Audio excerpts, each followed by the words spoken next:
कवि सम्मेलन और मुशायरे की लेटेस्ट वीडियो देखने के लिए आप नमोकार चैनल को सब्सक्राइब जरूर कीजिए और वीडियो को सबसे पहले देखने के लिए बेल आइकन पर क्लिक करना ना भूलें। हल्दी घाटी का युद्ध हुआ। हल्दी घाटी के युद्ध में झालामान की कविता ही सुनाऊंगा आपको, ताकि इस कवि सम्मेलन को थोड़ी सी वो चीज मिल सके जो अब तक नहीं हुआ, वो मुझे करना है। जिस मिट्टी से सौंधी खुशबू राष्ट्र भक्ति की आती है, मैं कविता विशुद्ध कविता में बोलूंगा और बहुत कम बोलूंगा भाई। जिस मिट्टी से सौंधी खुशबू राष्ट्र भक्ति की आती है, एक आधे मिनट की बात और मैं कहना चाहता हूं। आपको गर्व होना चाहिए, आपके पूरे ट्रस्ट को इस बात का गर्व होना चाहिए। इस कवि सम्मेलन में ऐसे कुछ लोग कविता सुनने आए हैं जिनको हमने कई बार घर जाके कई कवि सम्मेलनों के लिए कार्ड दिया, लेकिन वो कभी सुनने नहीं आए। बार एसोसिएशन का अध्यक्ष मेरा मित्र महेंद्र नागदा यहाँ बैठे हुए हैं, ये अभी तक बैठ के यहाँ कविता सुन रहा है, जबकि ये बहुत व्यस्त आदमी है। काफी ऐसे लोग हैं जो यहाँ सिर्फ आप लोगों की वजह से यहाँ पर आए हैं। मैं सीधे सीधे कविता सुनाता हूँ, सुनिएगा। जिस मिट्टी से सौंधी खुशबू, हिलना मत, अपने मुंह की मुद्राएं ऐसी बनाना कि मुझे ऐसे लगे कि मैंने बहुत अच्छी कविता लिख दी है, बस बाकी सुनते जाओ आप।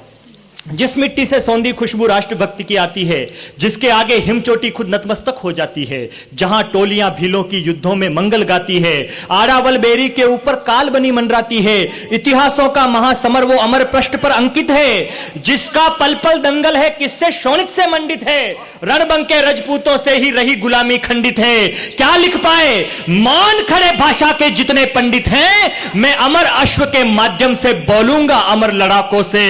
हल्दी घाटी का रण देखा मैंने चेटक की आंखों से। वाह, हल्दी घाटी का, पीछे वाले मेरे दोस्त वो बजा, क्या बात लिखी है आज, क्या हल्दी घाटी का रण देखा, क्या बात है, क्या प्रतीक लाया।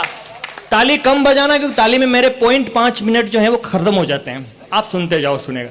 हल्दी घाटी का रण देखा मैंने चेटक के, आप बैठे हैं जैन में, आज ऐसा सुनाऊंगा यशवंत भैया जो आपने कभी नहीं सुना। मैं वो बात यहां तक पहुंचाने की कोशिश करता हूं। उस रोज उगा था सूरज भी एक नई लालिमा लेकर, बड़े व्यंग का, मैं तो दीवाना हूं इस आदमी का।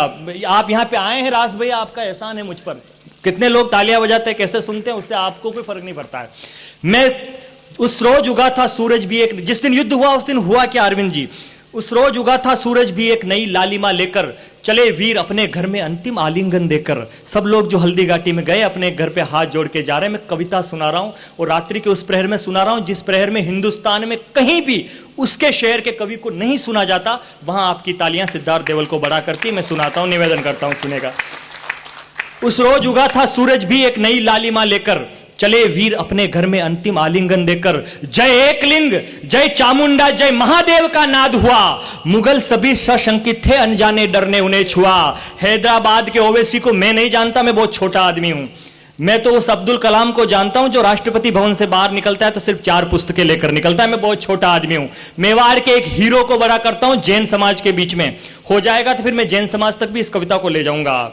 उस रोज उगा था सूरज भी, जब मुगलों ने देखा कि सामने कौन आ रहा है जो हमारे जैसा है दिखने में, बस यहां से कविता पकड़ लेना आप। उस रोज उगा था सूरज भी एक नई लालिमा लेकर, चले वीर अपने घर में अंतिम आलिंगन देकर। जय एकलिंग, जय चामुंडा, जय महादेव का नाद हुआ, मुगल सभी सशंकित थे, अनजाने डर ने उन्हें छुआ। उर्स ईद, सामने खड़ा था हकीम खां सूरी, अब संभालना पंक्तियां। उर्स ईद रोजों के सब ईमान बचाने निकला, मैं कविता की भाषा में, उर्स ईद रोजों के सब ईमान बचाने निकला, वो मोहम्मद साहिब के सब पैगाम बचाने निकला। हारावल में जिसके दोनों हाथों में तलवारें थी, हल्दी घाटी में हाकिम इस्लाम बचाने निकला। हल्दी घाटी में वो कुरान की आयत लगता मुझको, कैसा लगा मुझे हकीम खां सूरी, आपकी हिलती हुई गर्दनें आपकी दुआएं की तरफ पहुंच रही। मैं जानता हूं आप बहुत थके हुए हैं। वो कुरान की आयत लगता मुझको पावन रमजान लगा। मेद पाठ की अंतिम 1.5 मिनट में बात खत्म हो जाएगी, मैं समय बताता रहूंगा हर एक बंद के बाद। वो कुरान की आयत लगता मुझे कैसा लगा हकीम खां सूरी, आपको मालूम होगा उसको तलवारों सहित दफनाया गया। तलवार तक जिस सेनापति के नायक के हाथ से नहीं छूटी, हम उस मेवाड़ में रहते हैं, हम उस बड़ी सादरी उदयपुर में रहते हैं। निवेदन करता हूं, वो कुरान की आयत लगता मुझको पावन रमजान लगा, मेद पाट की वादी से गूंजी वो पाक अजान लगा।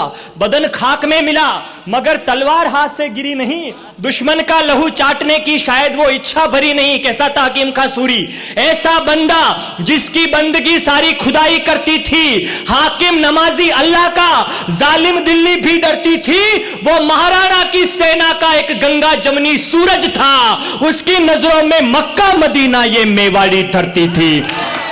उसकी नजरों में मक्का मदीना उसकी नजरों में मक्का मदीना जय जय जिनेंद्र के स्वर सहसा राणा के कान से टकराए। मैं वो पढ़ता हूं, आपने कार्यक्रम कर लिया, खूब तालियां बजा दी। अब मैं वो पढ़ता हूं जो न तो इस देश में किसी कवि ने पढ़ा और न कोई पढ़ने की हिम्मत कर सकता है। इस सदन के अंदर आप इतनी माताएं, अगर कोई जैन यहां पर बैठा है, मुझे नहीं पता कौन जैन कितने बैठे हैं, क्या मैं कोई गिनती करता नहीं, अगर यहां पर बैठे हुए लोग जैन हैं धर्म से, वो मैं जानता हूं कौन है। अगर कर्म से जैन बैठे हैं तो मैं 8 पंक्तियां वो पढ़ता हूं जो शायद मुझे लगता है कि इस बार ऐसी तालियां आ जाएगी जो मैं कई जैन संतों के सानिध्य में पढ़ता हूं तो उठकर मुझे आशीर्वाद देते, अपनी पीछी का प्यार देते। मैं निवेदन करता हूं।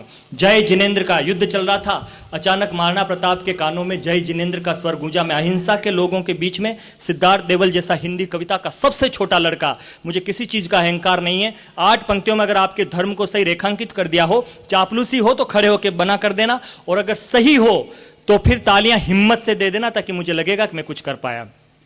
जय जिनेंद्र के स्वर सहसा राणा के कान से टकराए, सम्मुख केसरिया पहने भामा अभिवादन ले आए। भामाशाह आ गए युद्ध में, अब सुनना और मुझे बताना क्या। सम्मुख केसरिया पहने भामा अभिवादन ले आए, भावुक राणा ने झटपट भामा को गले लगाया। कर्ण ददीची सा दानी वो युद्ध क्षेत्र में आया, क्षण भर सोचा राणा बोले आप नहीं लड़ सकते हो, वणिक कर्म है युद्ध देव की भेंट नहीं चढ़ सकते हो। बोले आप जैन हो, प्रताप ने मना कर दिया, आप जैन हो, मैं आपको भामाशाह या लड़ने नहीं दूंगा। अब जो भामाशाह ने कहा वो अगर सिद्धार्थ देवल की कल्पना हो तो आप खामोश रह जाइएगा, लेकिन इतिहास के झरोके से कुछ दिखा दूं तो जरा एक बार मुझे चाहिएगा, मैं चाहूंगा कि मुझे आप हिम्मत दें। मैं निवेदन करता हूं। क्षण भर सोचा राणा बोले आप नहीं लड़ सकते हो, वणिक कर्म है युद्ध देव की भेंट नहीं चढ़ सकते हो। भामा बोले हम व्यापारी धन हमें प्रिय, हम व्यापारी धन हमें प्रिय, राणा जी यही सुना है, किंतु धन और देश में से मैंने देश चुना है। किंतु धन और देश में से, आपकी तालियां थोड़ी सी कमजोर है, मैं अगली 4 पंक्तियां करता हूं। बहुत बढ़िया सिद्धार्थ, बहुत बढ़िया, बहुत बढ़िया, बहुत बढ़िया सिद्धार्थ भाई साहब। मैं 4 पंक्तियां पढ़ता हूं सिद्धार्थ, इनको फिर से पढ़ो इन पंक्तियों। हाँ मैं पढ़ूंगा। धन्यवाद। मेरा बहुत कॉन्फिडेंस लूज हो रहा था, लोग दुपट्टा ओढ़ के बैठ गए, मैंने कहा एक आधी माला है अपने भी तो। सरदार जी क्या करें, शहर में थोड़ा मामला ऐसा ही है। मैं थोड़ा स्वाभिमानी आदमी हूँ। हाँ, उदयपुर शहर में कविताओं और कवि सम्मेलनों का पाठ मैं बहुत कम करता हूँ, जानते हैं यशवंत भैया। लेकिन मेरा मन भी नहीं होता, लेकिन जब इतने बड़े लोग बुलाते हैं, आपने कम तालियां बजा दी, इसलिए मैं अगली 4 पंक्तियां ऐसी पढ़ूंगा भामाशाह के बारे में जिन पर शायद उछल पड़े या कम संख्या के लोग तालियों का ऐसा अंबार लगाते जो राणा प्रताप की हल्दी घाटी विजय के समय कभी भीलों ने लगाई होगी, राजपूतों ने लगाई होगी। सुनिएगा।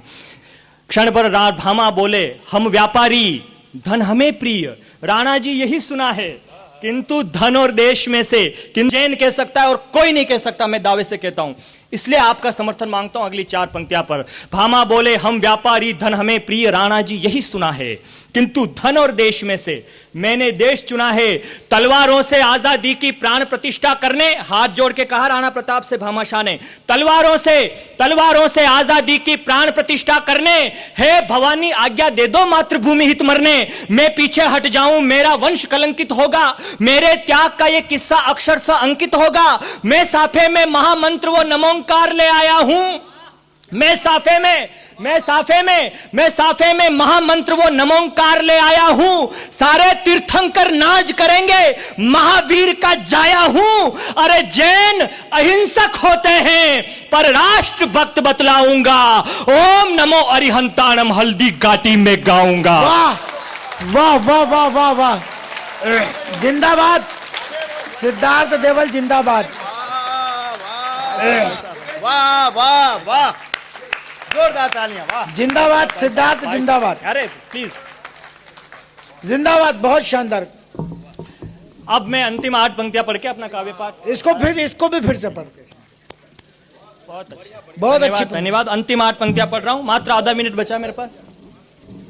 कोई नहीं, जाने दो। कहां जाना है, देखना है, चलो।